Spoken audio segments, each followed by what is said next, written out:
Hello friends, good morning. Welcome to IFS RPSC school and college lecture channel.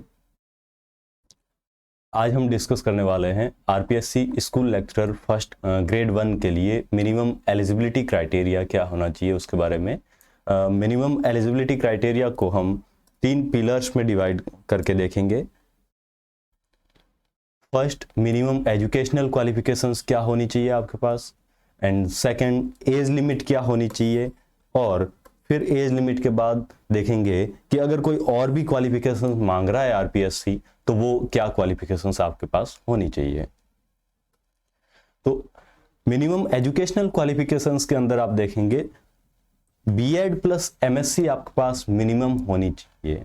अब MSc के साथ एक और ऑप्शन RPSC ने दिया है, MSc plus its equivalent degree, यानी अगर आपने कोई MSc के जैसी डिग्री कर रखी है और वो डिग्री RPSC MSc के इक्विवेलेंट मान रहा है तो आप एलिजिबल है।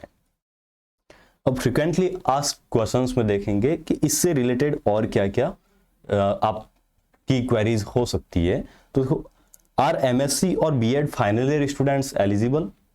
Yes, definitely they are eligible to apply online. Final year students are eligible to apply provided they submit their proof of attaining that qualification before the conduction of RPSC exam. क्या meaning है इसका? मतलब आप apply करने के लिए definitely eligible है अगर आप फाइनल ईयर के स्टूडेंट है, फाइनल में आ गए हैं या फाइनल में आने वाले हैं। RPSC जब भी एग्जाम कंडक्ट करेगी उस एग्जाम के डे से पहले आपके पास वो डिग्री होनी चाहिए। एंड सेकंड, हमने यहाँ बात की कि MSc की इक्विवेलेंट डिग्री। तो MSc की इक्विवेलेंट डिग्री के बारे में UGC की वेबसाइट पे आपको ये नोटिफाइड है कि UGC कोई भी डिग्री को इक्विवेलेंस मानती नहीं है। जो इक्विवेलेंस डिसाइड करना है वो स्पेशली उसने रूल्स बना रखे हैं कि आपका एम्प्लॉयर जो भी आपको जॉब देगा वो अपने हिसाब से इक्विवेलेंस डिग्री का डिसाइड कर सकता है। तो ये देखो, या तो यूनिवर्सिटी डिसाइड करती है या फिर आपका एम्प्लॉयर। तो यहां अपने एम्प्लॉयर कौन सा है? RPSC। तो RPSC डिसाइड करेगा employment process for employment process by the employing organisation. Employing organisation आपका RPSC है, तो RPSC डिसाइड करेगा कि कौन सी डिग्री MSc के इक्विवेलेंट कंसीडर की जाए। तो नॉर्मली यहां पर MSc ही कंसीडर की जा रही है, RPSC का कोई और दूसरा नोटिफिकेशन मिला नहीं है। देन एज लिमिट, RPSC के लिए मिनिमम और मैक्सिमम एज लिमिट क्या है? Minimum 21 years. अगर आपकी एज 21 ईयर्स से कम है तो थोड़ा और पढ़ाई कीजिए, नेक्स्ट जो भी आएगी उसमें अप्लाई कर सकते हैं। आपको इसके लिए अप्लाई करने में मिनिमम 21 ईयर्स तो होना ही चाहिए। और मैक्सिमम लिमिट है क्या? बिल्कुल मैक्सिमम भी है। आप मैक्सिमम 40 साल से कम उम्र के होने चाहिए। अब ये डेट कब 40 साल से कम के होने चाहिए? क्या RPSC के नोटिफिकेशन आने की डेट पर? नहीं। RPSC जब भी नोटिफिकेशन निकालेगा उस दिन एक डेट नोटिफाई करेगा कि आपकी एज इस डेट से कैलकुलेट होगी, इस डेट तक कैलकुलेट होगी। जैसे लास्ट टाइम नोटिफिकेशन आया था आपका, वो अप्रैल में नोटिफिकेशन आया था 2008 वाली वैकेंसी का, और डेट मिनिमम एज जो है उसके लिए जुलाई की डेट फिक्स की गई थी। तो जब भी RPSC नोटिफिकेशन निकालेगा उसमें एक डेट बताएगा कि आपकी इस डेट को मैक्सिमम 40 होनी चाहिए, 40 से कम होनी चाहिए। ठीक है। क्या एज में कोई और रिलैक्सेशन है? Definitely there are some relaxation. कुछ कैटेगरीज के लिए है, कुछ अलग स्पेशल कैटेगरीज के लिए है। तो क्या क्या रिलैक्सेशंस है वो हम डिस्कस करेंगे। देखो, राजस्थान के जो भी रिजर्व कैटेगरीज है उनके लिए भी अलग अलग प्रोविजंस रखे गए हैं एज रिलैक्सेशन के। तो SC, ST एंड OBC, या पहले MBC होता था, तो उसके लिए कितनी एज रिलैक्सेशन है? मैक्सिमम एज में 5 साल की छूट है। अब ये मैक्सिमम है, मिनिमम आपके 21 होना ही चाहिए, मिनिमम में कोई रिलैक्सेशन नहीं है। तो मैक्सिमम अगर 5 साल की छूट है, यानी कि अगर आप SC, ST, OBC या MBC से बिलोंग करते हैं तो आप मैक्सिमम 45 साल से कम होने चाहिए। देन राजस्थान की, ये किसके लिए था? For mails. और अगर यही कैटेगरी की फीमेल्स है, उन फीमेल कैंडिडेट के लिए एज रिलैक्सेशन कितना है? मैक्सिमम 10 ईयर्स, यानी कि वो 50 से कम होनी चाहिए पर्टिकुलर डेट नोटिफाई जो आरपीएससी के द्वारा की जाएगी उस डेट से पहले। जनरल फीमेल कैंडिडेट के लिए 5 साल की छूट है, यानी कि वो भी अगर 45 से कम उम्र की है तो अप्लाई कर सकती है।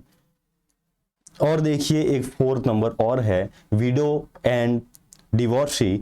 उन फीमेल कैंडिडेट के लिए कोई मैक्सिमम एज लिमिट नहीं है, यानी उनकी उम्र कुछ भी हो वो हमेशा आरपीएससी में अप्लाई कर सकती है। देन फिर आते हैं दिव्यांगजन। तो उनके लिए अलग अलग कैटेगरी वाइज आप देख सकते हैं कि अगर दिव्यांग जनरल कैटेगरी से है तो मैक्सिमम एज लिमिट में 10 साल की छूट है। अगर ओबीसी या एमबीसी से है तो 13 साल की है। और अगर अनुसूचित जाति या अनुसूचित जनजाति यानी एससी और एसटी से है तो 15 साल की एज लिमिट में रिलैक्सेशन है। इसमें और स्पेशल कैटेगरीज के तहत भी एज रिलैक्सेशन के प्रोविजंस है, और वो क्या है, कोई प्रिजनर है तो उनके लिए क्या होगा, तो आप देख सकते हैं यहाँ पे कि upper age limit mentioned above shall not apply in case of an ex prisoner who had served under government on a substantive basis on any post before conviction and was eligible for the appointment under the rules। यानी कि ऐसे prisoner जो पहले government के office में काम करते थे, यानी गवर्नमेंट सर्विस में थे और फिर उनकी जेल हो गई, तो वो किसी भी एज में अप्लाई करने के लिए लागू हो गए, उन पे कोई भी मैक्सिमम एज लिमिट नहीं लगेगी। अब वो प्रिजनर जो गवर्नमेंट ऑफिस में जॉब नहीं करते थे, यानी गवर्नमेंट सर्वेंट नहीं थे, उनके लिए मैक्सिमम एज लिमिट रखी गई है पर कुछ रिलैक्सेशन दिया गया है। तो पॉइंट नंबर 2 क्या है, upper age limit mentioned above shall be relaxed by a period equal to term of imprisonment. यानी वो सारे प्रिजनर जो उनको इम्प्रिजन होने से पहले यानी कैद होने से पहले अगर वो एलिजिबल थे तो जितने साल वो जेल में रहे उतने सालों की छूट दी जाएगी। और क्या है, that the persons appointed temporarily to a post in the service shall be deemed to be within age limit if they were within the age limit when they were initially appointed even though they have crossed the age limit when they appear finally before the commission and shall be allowed up to two chances had they been eligible as such at the time of initial appointment। अगर वो RPSC के किसी office में appoint किए गए हैं temporarily, तो उनको उस डेट से जिस डेट और वो लोग अगर जिस डेट से अपॉइंट किए गए थे उस डेट तक उनकी एलिजिबिलिटी थी तो उनको 2 बार चांस दिया जाएगा, कोई एज लिमिट कंसीडर नहीं करके उनको एज इट इज मान लिया जाएगा कि वो एलिजिबल है। Upper age limit mentioned above shall be relaxed by a period to the service rendered in NCC. अगर आप एनसीसी इंस्ट्रक्टर के केस पर एज ए एनसीसी इंस्ट्रक्टर कहीं पे काम करते हैं तो आपको अपर एज लिमिट में रिलैक्सेशन दिया जाएगा, पर इसमें एक स्पेशल प्रोविजन है, और वो क्या है कि मान लिया आपने 6 साल एनसीसी इंस्ट्रक्टर के तहत काम किया और आपको इसमें प्रोविजन ये है कि जितने साल एनसीसी इंस्ट्रक्टर के रूप में काम किया उतने साल की रिलैक्सेशन प्रोवाइड की जाती है, बट मैक्सिमम रिलैक्सेशन जो है वो 40+3 से ज्यादा नहीं होनी चाहिए। यानी कि कह सकते हैं कि अगर आपने 4 साल किया, 5 साल एनसीसी इंस्ट्रक्टर के तहत काम किया और आपकी वर्तमान एज अगर 40 है तो आप एलिजिबल नहीं है, पर अगर आपकी वर्तमान उम्र जो है वो 40 है और आपने 3 साल या 4 साल एनसीसी इंस्ट्रक्टर के तहत काम किया तो आपकी मैक्सिमम रिलैक्सेशन कितना हो जाएगा, 43 तक कंसीडर है, यानी 43 आपकी उम्र है और आपने 3 साल एनसीसी इंस्ट्रक्टर के तहत काम किया है तो आपके 3 माइनस हो जाएंगे, यानी 40 आप एलिजिबल है। ठीक है, फिर देखिए the released emergency commission officers and short service commission officer, यानी जो आर्मी में इमरजेंसी कमीशन और एसएससी शॉर्ट सर्विस कमीशन के ऑफिसर्स जो है वो आर्मी से रिटायर हो गए हैं, वो हमेशा एलिजिबल है प्रोवाइडेड कि उन्होंने जब आर्मी ज्वाइन की तब वो आरपीएससी के लिए एलिजिबल थे। Upper age limit for persons serving in connection with the affairs of panchayat samitis and zila parishad in the state public sector undertakings और cooperations in substantive capacity shall be 40 years. तो ये 40 ईयर्स तो नॉर्मली था सबके लिए, तो इसमें कोई खास नहीं है। Upper age limit shall be relaxed by 5 years in case of government servant of Rajasthan, यानी जो राजस्थान सरकार के सरकारी कर्मचारी है उनके लिए 5 साल का एज रिलैक्सेशन दिया जाएगा। अब इसमें स्पेशल चीज ये है कि ये एज रिलैक्सेशन जो भी है वो नॉन क्यूमुलेटिव है, यानी या तो आप कैटेगरी का लो या फिर आप गवर्नमेंट सर्वेंट का लो। ऐसा नहीं है कि कोई ओबीसी का कैंडिडेट आए और वो बोले कि मैं ओबीसी का हूं इसलिए 5 साल का रिलैक्सेशन प्लस मैं गवर्नमेंट सर्वेंट भी हूं तो मुझे 5 साल का और रिलैक्सेशन, यानी क्या मेरी उम्र अभी 49 है तो मैं एलिजिबल हूं? नहीं, आप एलिजिबल नहीं है। आपको दोनों में से एक चूज करना पड़ेगा और मैक्सिमम जो बेनिफिट मिलेगा वो आपको किसी एक कैटेगरी की वजह से मिलने वाला बेनिफिट होगा। अदर्स और क्या है, ये यहां पर फॉन्ट सपोर्ट नहीं कर रही है।